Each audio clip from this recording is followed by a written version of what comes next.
વધેલી ઇડલીને આપણે વઘારીને ખાતા જોઈએ છીએ. તો આજે મેં અહીંયા શેજવાન ફ્લેવરની ઇડલી વઘારી છે.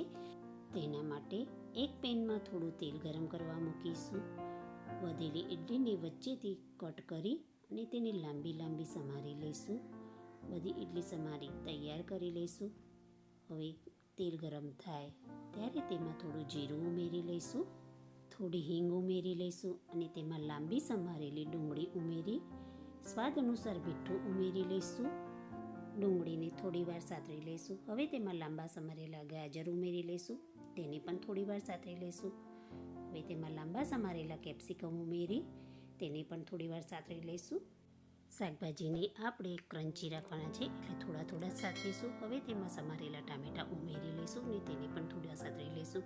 તેમાં 2 ચમચી શેજવાન ચટણી ઉમેરી લઈશું અને સમારેલી ઇડલી ઉમેરી બધું બરોબર હલાવી 2 ચમચી જેટલું પાણી છાંટી થોડું હલાવી થોડી વાર સિજવા દઈશું અને શેજવાન ઇડલી તૈયાર કરી લઈશું.